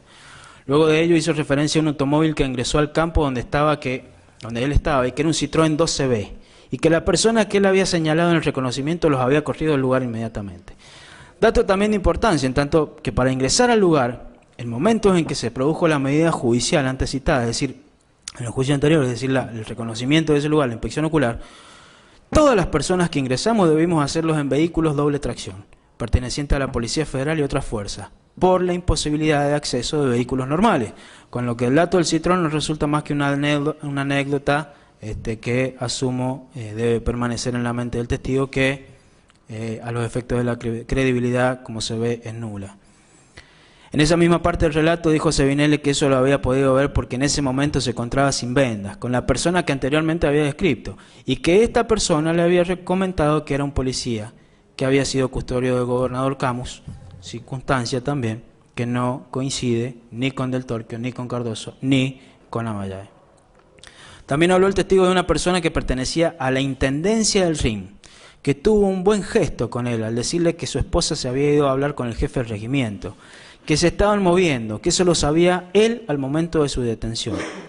Advierto acá una necesidad de parte del testigo de darle nuevamente credibilidad a su testimonio, a fin de reunir todas las fuerzas, ese afán de los testigos de hablar de todas las fuerzas conjuntas, dato que ha sido una constante en cada persona que ha declarado como víctima, la necesidad de vincular a todas las Fuerzas Armadas y de Seguridad. De hecho, Sevinelli hizo referencia en su testimonio ante este tribunal en por lo menos 4 oportunidades de las fuerzas conjuntas. Recordemos también que relató que personal de Gendarmería había participado en su detención y tortura, aunque como ya dije, esa fuerza fue separada directamente de la investigación por este pacto entre quienes oficiaron como una suerte de investigadores privados en San Juan con motivo de estos juicios y el propio jefe de Gendarmería Jensen, quien tenía relación amistosa comprobada con esos investigadores, que oficiaron a su vez de testigos víctimas, jóvenes, idealistas y opinadores seriales ante los medios de información y retrataron historias y un sinfín de actividades más. Luego de ello, y siguiendo con este testimonio de Sevinelli, comenzó a relatar de personas de quienes tenía presente el rostro. Entre ellos nombró a un subteniente del ejército, que estuvo presente en la terminal de ómnibus cuando el licente viajó a San Luis, que este subteniente había sido custodio en su detención, y agregó aquí además que fue a cara descubierta y que ese subteniente le preguntó cómo estaba. Vale decir, lo vio ese subteniente. De todo lo cual nada dijo en el juicio anterior, ni tampoco lo hizo su esposa, quien lo acompañaba en esa oportunidad. Circunstancia, entiendo, importantísima, toda vez que si estas personas que habían intentado ocultar su identidad por un lado, habían amenazado a Sevinelli para que no contara nada bajo el percibimiento de atentar contra la vida de su hijo y su esposa y demás familiares, a tan pocos días de haber sido liberado, no se comprende por qué tanta amabilidad de este subteniente del ejército, como él lo dijo, o lo que resulta otro indicio más de la fantasía convertida en testimonio por parte del testigo. Cabe agregar que luego de ello, Sevinelli dijo que la fotografía de este subteniente no estaba en el legajo que él revisó, según sus propias palabras. Luego de la correspondiente ronda de preguntas de fiscalía, querella, ante preguntas de este propio defensor respecto de a qué se refería cuando dijo que esas personas que lo tuvieron ingresados camufladas, el testigo refirió que camufladas era lo que decía el diccionario, que ingresaron con pelucas, medias y pasamontañas con un cierto fastidio. Luego la pregunta de si en ese momento de su detención identificó a persona alguna, dijo que después sí, que identificó a la persona que lo apuntaba con debe haber sido un Itaca, porque era el arma que usaban las Fuerzas Armadas en ese momento. Que sí, que pudo identificar a una persona que tenía puesta una media de Stritch en ese momento, pero lo entregaban los ojos, eran ojos color claros. Después, viendo el legajo, esa persona resultó ser un suboficial de la policía federal, Luego, a una nueva pregunta de quién habla respecto a las condiciones de luminosidad, se le interrogó sobre si la luz estaría encendida o cómo habría sido posible ver ese rostro de quienes lo apuntaban por la ventana. Y respondió que era una noche absolutamente clara. Y yo, cuando me encañonaron, prendí el ventilador de la habitación, pero la orden fue: abra la puerta. Y en ese momento abrí la puerta y en ese momento entraron 4 o 5 personas. Mientras me golpeaban a mí, sacaban mis cosas de mi pertenencia, para luego afirmar que se trataba de una persona que se encontraba de pullover, refiriéndose expresamente a mi defendido Abayay, que fue a quien marcó en el momento del debate, ¿no? Y que esta situación, este reconocimiento, llevado a cabo por esta persona, Sevinelli, marcó ciertamente un hito muy importante a los efectos de la presunta credibilidad del testigo. Era la primera vez que, al menos en estos casos en San Juan, una persona se levantaba y marcaba directamente a uno de los imputados como quien había sido el que lo habría apuntado desde la ventana, que no se entiende, aparte con la violencia en que dijo que habían actuado, porque no ingresaron por la ventana para detenerlo y no obstante le pidieron que él muy amablemente abriera su puerta. Pero bueno, en fin,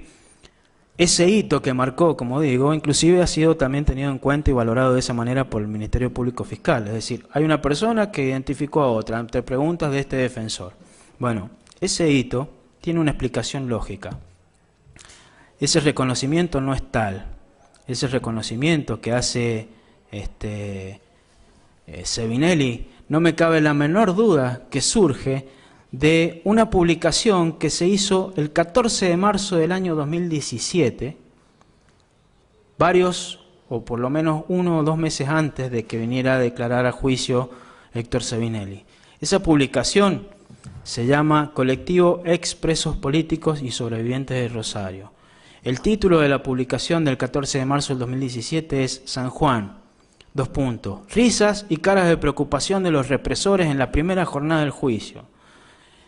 La explicación de esto, o sea, la continuación de la nota dice: durante el primer cuarto intermedio de la jornada los imputados se mostraron conversadores entre ellos y exhibieron sonrisas. Sin embargo, las caras de preocupación predominaron. Lunes 13 de marzo del 2017. En esa publicación web, que ahora voy a acercar, porque precisamente no tengo una constancia impresa de esa, sino que está dentro de la misma computadora porque he preferido mantenerlo de esa manera. Se habla de las primeras audiencias del juicio, de este juicio, y se publican fotos. Entre esas fotos podemos ver a uno de mis defendidos también que ya falleció, el señor Amidei. La primera foto, en la segunda foto se ubica al señor Coronel y al señor Olivera. En la tercera de esas fotos, entre otras personas, se encuentra el doctor Bahamondes y otra de las personas imputadas, Blanco. Y en la cuarta foto, una foto bien de cerca que, si me permite el tribunal, me gustaría acercarlo a la cámara a efectos de que sepamos de qué estemos hablando. Permiso, señor presidente, si me permite poder mostrarla. Gracias, señor presidente.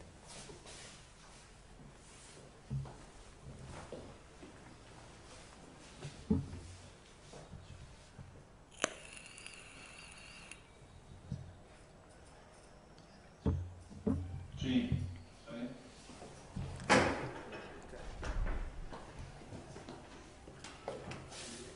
Gracias, señor presidente. Bueno, como podemos ver, en esa foto se retrata específicamente la cara de Juan Alberto Vallay con su nombre abajo en la publicación. Como decía, esa foto no fue exhibida momentos posteriores a la declaración de Sevinelli en este juicio, sino que fue exhibida en ese colectivo de expresos políticos en la publicación web varios meses antes del reconocimiento que llamó tanto la atención del tribunal como del resto de la audiencia, debo reconocerlo, en ese momento. Por lo cual, entiendo, señor presidente, y que corresponde la crítica, el testigo no reconoció a Vallay. El testigo marcó a quienes ya había visto en una foto y que se los indicaba como Vallay. Y también para esto hay que tener en cuenta que en el momento en que se produjeron por primera vez las detenciones acá en la provincia de San Juan de aproximadamente 40 personas que se detuvieron por parte del juez federal en la investigación de esta y otras causas, entre los cuales estaba Vallay, al momento de entrar, es decir, de ingresar o salir, de notificarse del juzgado federal, los medios gráficos, tanto digitales como en papel de la provincia, se encargaron de retratar las caras de cada una de esas personas, dada la importancia, porque estábamos hablando de miembros de la policía de la provincia, de la policía federal y del ejército, que hasta el momento no habían sido vinculados, sino por las actas que habían surgido de aquel entonces. Por otra parte, siguiendo con el testimonio de este señor, dice que ante una pregunta del señor presidente de este tribunal, que las personas que identificó fueron Eduardo Blanco, referenciándolo como la persona que vio y a quien le cocinó, y a quien le apuntó, o sea, que en este caso sería Vallay, aclarando que los había visto solo una vez. Entiendo, en la oportunidad en que dijo que es la de que le apuntaron con el arma desde la ventana de su habitación en la madrugada, más allá de que haya referido precisamente que que era una madrugada muy clara. Y que a las demás personas que identificó en el álbum o legajo fotográfico no tiene certeza. Tengamos en cuenta esta declaración, señor presidente, porque la falta de certeza del propio testigo hace referencia específicamente a otra de las fotos que identificó en ese reconocimiento fotográfico que adolece de todas las medidas de seguridad y de todos los recaudos formales. Esa persona que identificó también es el señor Juan Francisco del Torquio, de quien no hubo descripción alguna, pero no obstante no haber habido descripción alguna, tampoco hay una referencia de él de cómo lo conoció. Y de hecho el testigo ha dicho claramente que de estas personas, es decir, se ha referido a Blanco, a Eduardo Blanco y a Bayay como quien sí conoce, quien sí reconoce, pero de las otras personas lo dice claramente. Las otras personas que identificó en el álbum o legajo fotográfico no tiene certeza. Luego de ello, ante la pregunta de si en los legajos fotográficos que se le habían exhibido al declarante se encontraban personas pertenecientes a Gendarmería, el testigo dijo que en lo que él vio no recuerda haber visto gendarmes, lo que marca una vez más esa decidida intención observada desde los inicios de estas causas de apartar de cualquier tipo de investigación a cualquier miembro de esta fuerza, acuerdo en el que se debe haber accedido sin lugar a dudas entre los investigadores privados y uno de los verdaderos responsables de delitos de lesa humanidad, como es el comandante Jensen. Ese acuerdo de aportar datos de personas pertenecientes al ejército al momento de los hechos a efectos de lograr su impunidad. Asimismo, el propio testigo, luego de un pedido de esta defensa al tribunal a efectos de que se formara legato fotográfico de personal de Gendarmería, en razón de haberse expresado Sevinelli que la Gendarmería era parte de esas fuerzas conjuntas, el presidente, al momento de correr vista a la Fiscalía, fue el propio representante del Ministerio Público quien se opuso y dijo que a pesar de que consta, el registro video grabado, que el testigo se refirió solo a fuerzas conjuntas y no a Gendarmería, específicamente. Circunstancia que, si se observa la constancia de la videograbación de la audiencia de ese día, lo dice claramente, habla de Gendarmería, inclusive especifica sobre un gendarme en una situación particular. De este modo entiendo se ha allanado el camino al testigo, a quien solo le restó decir que si bien él había referido a la Gendarmería como parte de esas fuerzas conjuntas, él lo extrae de los comentarios que harían sus captores, refiriendo a la actuación de dicha fuerza. Dato que refuerza la sospecha del manto de impunidad que se ha establecido sobre dicha fuerza, por los motivos que ya aduje, por parte de personas que también ya he mencionado, pero impunidad que ha sido mantenida en el tiempo por parte de quienes están encargados por mandato constitucional de propender a la búsqueda de la verdad material ante la presunta comisión de delito. Respecto a esta causa también tenemos el testimonio de la señora Ana Cristina Deiana de Sevinelli, quien declaró en la misma fecha que su marido, y dijo que en la madrugada del 12 de marzo del 77, en horas de la madrugada, ingresaron personas por el fondo, irrumpieron de madrugada y los apuntaron por la ventana del dormitorio. Ella se encontraba durmiendo con su marido y en la casa se encontraban ellos con un hijo de 2 años. Que también simultáneamente les pidieron que abriera la puerta del ingreso al domicilio, que les dijeron que eran policía y que les ordenaron a su esposo que se levantara y fuera a abrir la puerta de calle. Dijo que a ella la dejaron en el dormitorio y que otras personas ingresaron al domicilio. En este punto la testigo dijo, cito textual, yo recuerdo en el dormitorio 3 personas, todas estaban encapuchadas o disfrazadas con pelucas, con medias en la cabeza.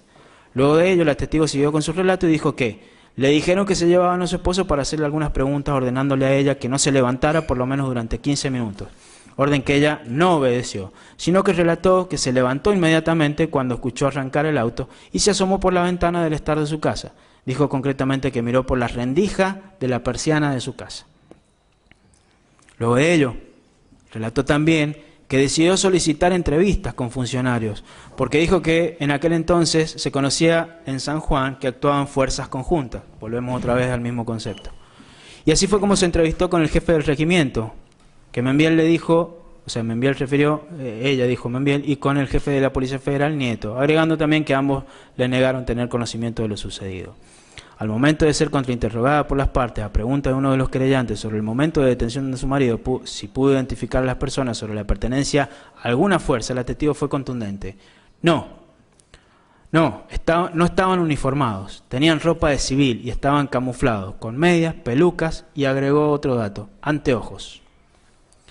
Luego de ello, el mismo querellante le preguntó concretamente sobre el rostro de las personas, a lo que la testigo nuevamente de forma firme dijo, no puedo identificar. Posteriormente, a preguntas de esta defensa sobre si había buena visibilidad en el lugar del hecho, la testigo dijo que sí, que vieron 2 personas en la ventana y tuvieron que prender la luz. Esto se corrobora también con lo que dijo su esposo. Y luego, haciendo referencia a la fisonomía del señor Nieto, que se le preguntó específicamente por esta defensa, atento a que ella dijo haberse entrevistado con él, dijo que era corpulento, que sería castaño o rubio, que no recordaba ninguna otra particularidad. Además de que, al preguntársele dónde se había entrevistado, dijo que fue en la delegación de la Policía Federal ubicada en calle Entre Ríos. Datos importantes, atento a que, como vuestras excelencias podrán corroborar, la sede de la delegación de la Policía Federal no estaba en aquel entonces en la calle Entre Ríos, sino que se encontraba en otro lugar del centro, del microcentro sanjuanino. Constancia que también está como prueba agregada en el debate, porque es precisamente información que se solicitó en el juicio anterior.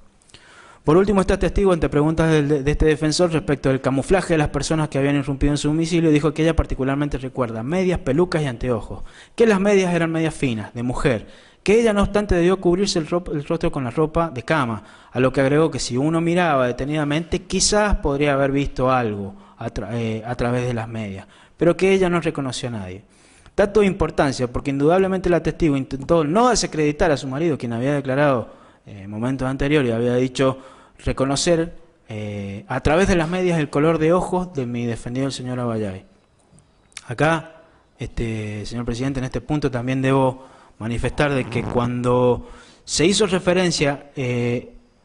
su oportunidad al color de ojos del señor Juan Alberto Abayay, uno podría imaginarse un color de ojos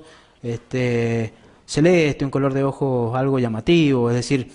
algo que realmente llame la atención y que permita a través de una media de stretch, como lo ha referido él, o de medias de lana o camuflado, porque tampoco tenemos la identificación de si Abayay iba con medias, si iba con capuchas, si iba con anteojos, con barba, como lo han definido, sino que ha sido muy genérica la explicación. Pero no obstante, Sevinelli dijo que iba con medias. Uno podría, en cierto modo, reconocer que la posibilidad de esa identificación. Ahora bien, ustedes han estado acá ante presencia del señor Abayay, lo han podido ver en persona. Sería importante, de ser posible, se lo identificara, porque justamente lo tenemos acá, y como podrán observar, señores jueces, el color de ojos del señor Abayay no es ese color de ojos que permita a través de una media de mujer, no me cabe ninguna duda que es imposible identificar por el color de ojos a una persona. Veamos también que no dio ninguna otra particularidad, no dijo cómo era su nariz, no dijo cómo era su rostro, no dijo, es más, de hecho, cuando lo identificó en aquella oportunidad, se refirió a una persona robusta, del color de piel claro, blanca, y como acá lo ven sentados, creo que quien les habla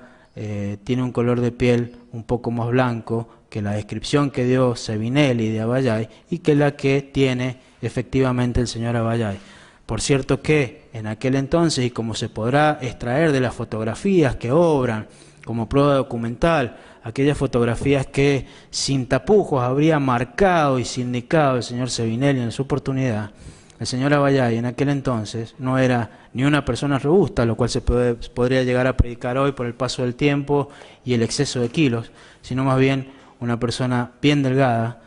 morocha, y cuyo color de ojos, si bien es claro, no admite mayores precisiones que las que he hecho.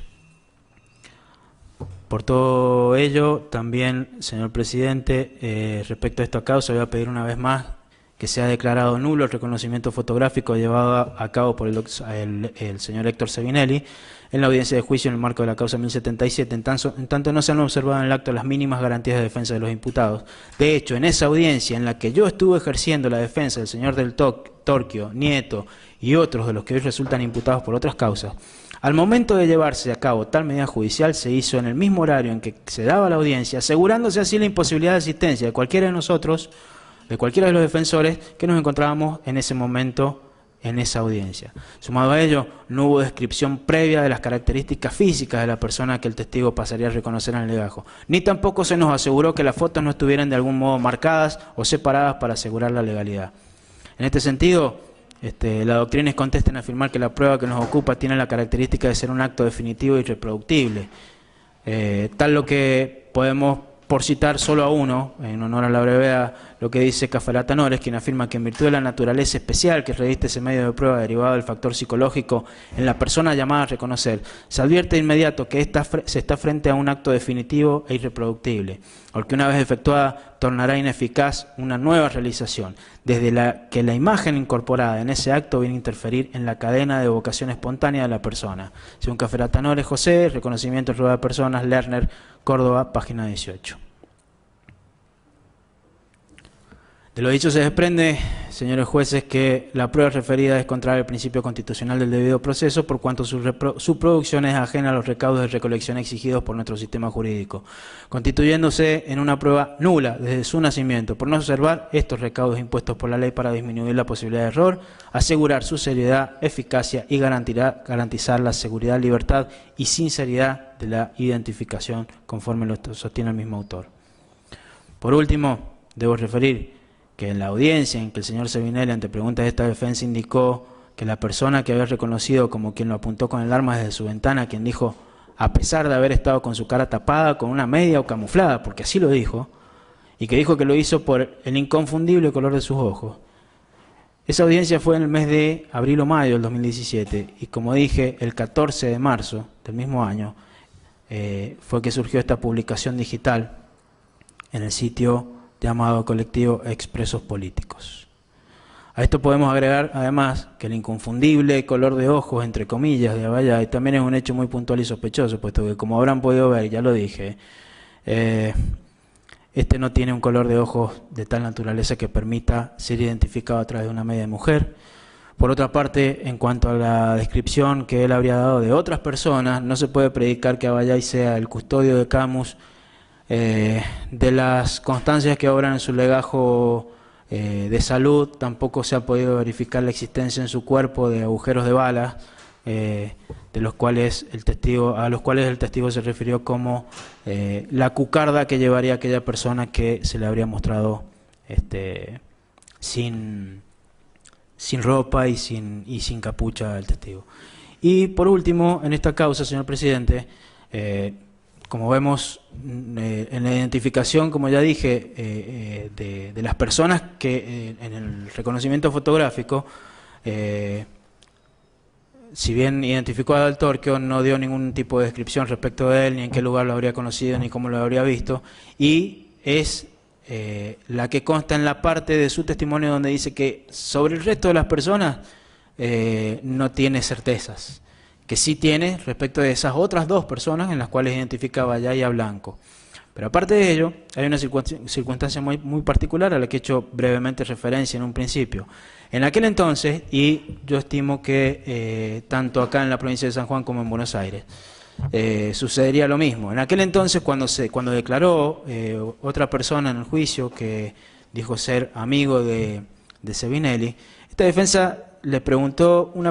hizo una pregunta que a lo mejor en aquel entonces podría haber llegado a llamar la atención o no, o pasar desapercibida, o incluso resultar un poco ridícula, si se quiere, que fue relacionada sobre si había algún tipo de protección en las ventanas. El testigo, amigo de Abayay, en audiencia de debate en este juicio, dijo que no, que él entiende que no habría ese tipo de seguridad. No obstante, tengamos en cuenta que ya la señora de Sevinelli había dicho que tenían persianas, pero suponiendo en el caso que esas persianas estuvieran abiertas, y como dijo este testigo que él estima que no habría esa medida de seguridad, no habría rejas, este defensor le preguntó si habría, por ejemplo, tela mosquitera. Y esta pregunta viene a raíz de una circunstancia muy particular.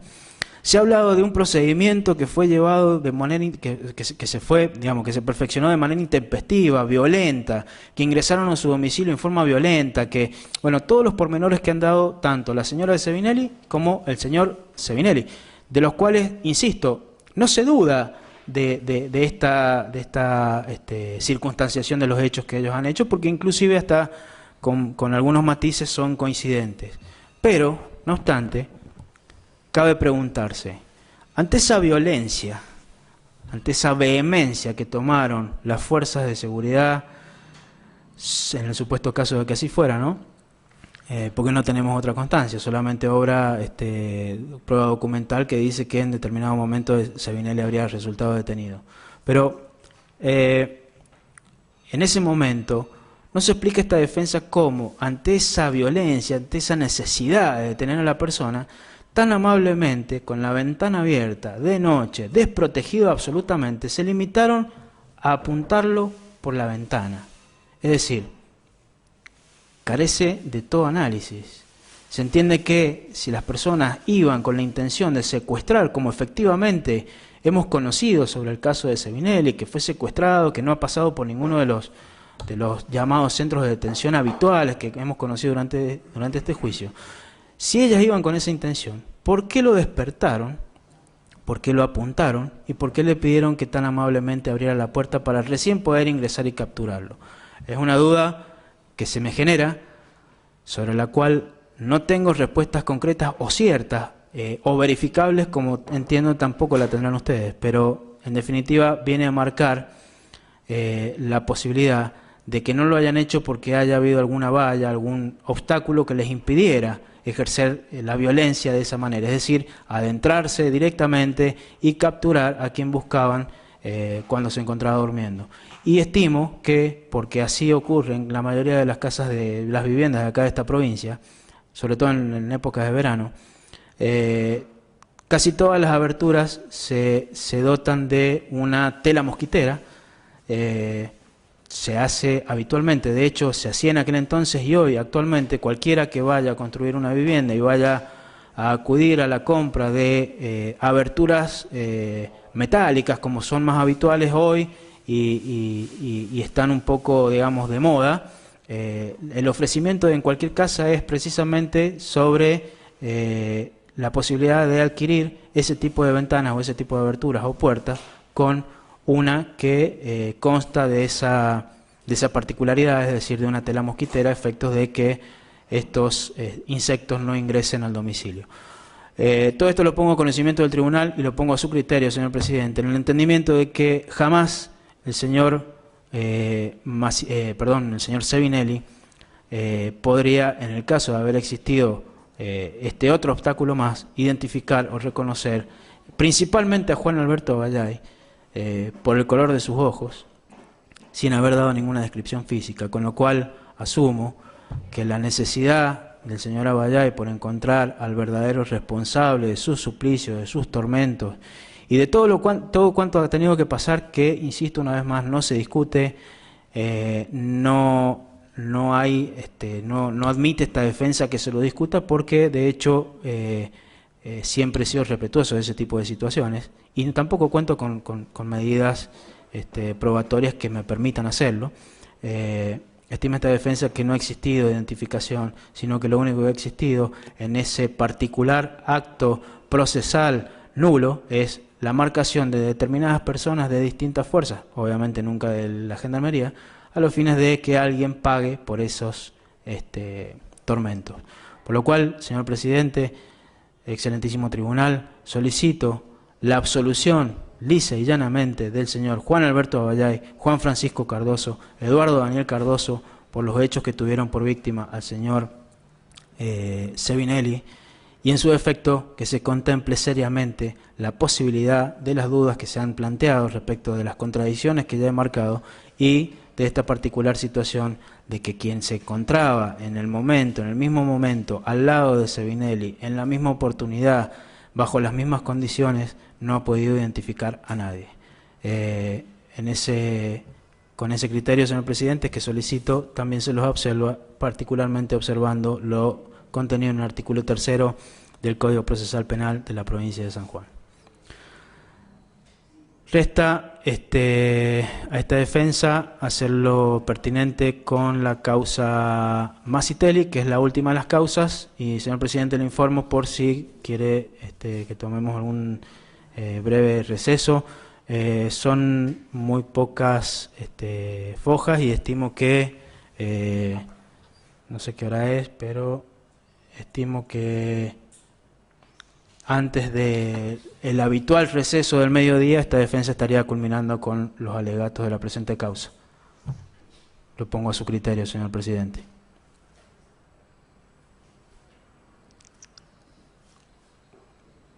Si no, es por usted, si está acá Yo le doy 5 minutos. Sí, por favor. Por favor, me duele un poquito la garganta, nada más. Bien, hacemos 5 minutos y tomamos. Gracias, señor presidente.